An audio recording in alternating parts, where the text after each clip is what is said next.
नई नवेली पत्नी को छोड़कर पति जब पैसे कमाने के लिए परदेश चला गया तो पत्नी की जवानी कंट्रोल नहीं हुई और जब वो कंट्रोल से बाहर हो गई तो अपने ही देवर के साथ कबड्डी खेलने लगी। नमस्कार दोस्तों, एसएन क्राइम अफेयर चैनल में आप सभी प्यारे दर्शकों का स्वागत है। दोस्तों, एसएन क्राइम अफेयर चैनल को आप सभी लोग सब्सक्राइब कीजिए, वीडियो को लाइक कीजिए और वीडियो को ढेर सारा शेयर भी कीजिए। दोस्तों राम नारायण जब अपनी नई नवेली पत्नी को छोड़कर पैसे कमाने के लिए मुंबई चला गया तो फिर उसकी पत्नी जो थी घर में अकेली रहती थी अपने छोटे देवर के साथ। दोस्तों, रोज रात को उसकी पत्नी अपने पति से बातचीत करती थी और लगभग 1 साल तक जब राम नारायण वापस नहीं आया तो रोज रात को बातचीत करने के बाद पत्नी की जो जवानी थी पानी पानी होने लगी थी और वो रोज बात करते करते करवटें फेरती रहती थी। दोस्तों, ये सब कारनामा उसका देवर देखता रहता था और एक दिन जब राम नारायण की पत्नी अपने पति से बातचीत कर रही थी और करवटें बदल रही थी और पानी पानी हो रही थी और अपने आप को शांत कर रही थी, तभी उसके देवर ने मौका पाकर उसके कमरे में एंट्री मार दिया और फिर अपनी भाभी के बिस्तर पर जाकर लेट और फिर उसके साथ कबड्डी खेलने लगा। दोस्तों, भाभी भी काफी दिनों से प्यासी थी। लगभग 1-1.5 साल से उसका पति घर नहीं आया था तो उसके जार में भी पानी नहीं गया था। तो जब उसे पानी मिलने लगा तो वो भी संतुष्ट होने लगी और देवर ने अपनी भाभी की आत्मा को तृप्त कर दिया। जब देवर ने भाभी की आत्मा को तृप्त किया तो भाभी भी अपने देवर का साथ देने लगी और फिर आए दिन भाभी अपने देवर के साथ कबड्डी खेलने लगी।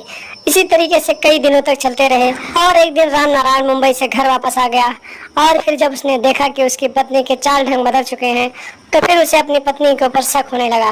उसने अपनी पत्नी से पूछा कि तुम इस समय मेरे से बातचीत नहीं करती हो, मेरे साथ नहीं लेटती हो, आखिर क्या बात है। राम नारायण की पत्नी ने कहा ऐसी कोई बात नहीं है।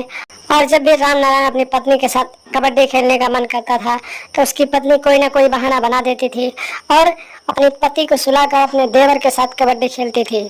दोस्तों, देवर अपनी भाभी के खेतों में पानी चलाने लगा था तो जो भाभी थी उसको अपने देवर का जो पप्पू था बहुत ही पसंद आने लगा था और वो अपने पति के साथ कबड्डी न खेलकर अपने देवर के साथ कबड्डी खेलना चाहती थी।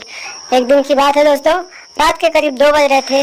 राम नारायण सो रहा था, तभी उसकी पत्नी ने अपने देवर को कॉल किया और फिर उसको जगाया और फिर अपने बिस्तर से उठकर अपने देवर के कमरे में पहुंच गई और उसके साथ कबड्डी खेलने लगी। जब उसका देवर उसके खेतों में पानी चला रहा था तभी अचानक राम नारायण की नींद खुल गई और फिर उसने देखा कि उसकी पत्नी बिस्तर पे नहीं थी।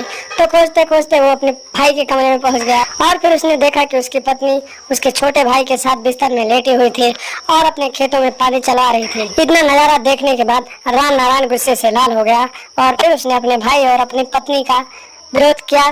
तो फिर उसकी पत्नी ने अपने देवर के साथ मिलकर राम नारायण को ही मौत के घाट उतार दिया और फिर आधी रात को ही देवर और भाभी फरार हो गए। जब सुबह हुई दोस्तों, लोगों को जानकारी मिली तो लोगों ने पुलिस को सूचना दी। मौके पर पुलिस पहुंच गई और फिर पुलिस ने लाश को कब्जे में लिया और पोस्टमार्टम के लिए भेज दिया और फिर देवर और भाभी की तलाश करने लगी।